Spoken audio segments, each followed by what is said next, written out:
আজকে প্রথম বেতন পেয়েছি, তাই তাড়াতাড়ি করে বাসায় চলে আসলাম। বাসায় আসার পর আমার স্বামীর হাতে আমার বেতনের টাকাটা দিলাম।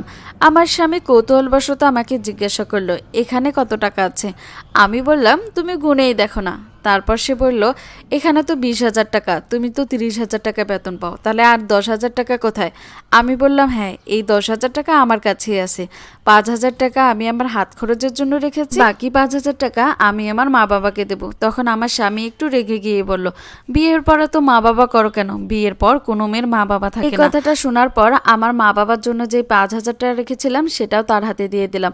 তারপর আমার স্বামী বলতেছে, তোমার হাত খরচের টাকা লাগে কি জন্য? আমি তো তোমার যাতায়াত ভাড়া, কসমেটিক, কাপড় চোপড় সবই কিনে দিই, তাহলে তোমার হাত খরচের জন্য কিসের টাকা লাগবে? তখন আমার জন্য যে 5,000 টাকা রেখেছিলাম সেটাও তার হাতে দিয়ে দিলাম। পরদিন তার কাছ থেকে বাস ভাড়া নিয়ে তার হাতে একটা লিস্ট ধরিয়ে দিলাম, এক মাসে আমার যতগুলো কসমেটিক, যতগুলো প্রয়োজনীয় জিনিস আছে সেগুলো নেওয়ার জন্য। প্রতিদিনে যে খাওয়ার টাকা, বাস ভাড়ার টাকা দেয়, সেখান থেকে আমি কিছু টাকা জমিয়ে রেখেছি।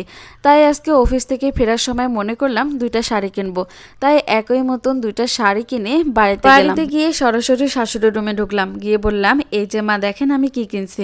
আমার শাশুড়ি বলল, এখানে তো 2টা শাড়ি অনেক সুন্দর, কিন্তু একই রকম কেন?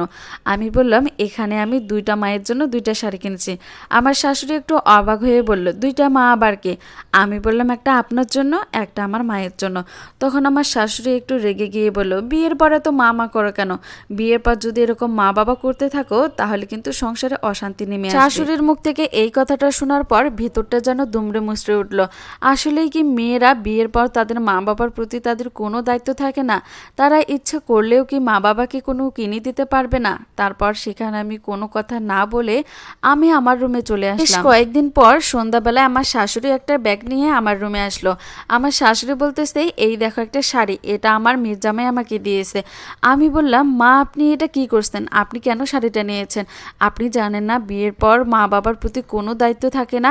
এই শাড়িটা যে আপনি নিয়েছেন, এখন তো আপনার মেয়ের সংসারে অশান্তি হবে। কথাটা বলার পর আমার শাশুড়ির মুখটা কালো হয়ে গেল। আমাকে বলতেছে, তোমাকে অত চিন্তা করতে হবে না, বলেই সেখান থেকে চলে গেল। পরের দিন সকালে আমরা সবাই নাস্তা করতেছিলাম। পরে আমার বাবা আসলো। আমার বাবা এসে বলতেছে, কি রে মা, কেমন আছিস? আজকে তোর সাথে একটা ইম্পর্টেন্ট কথা বলতে আসলাম।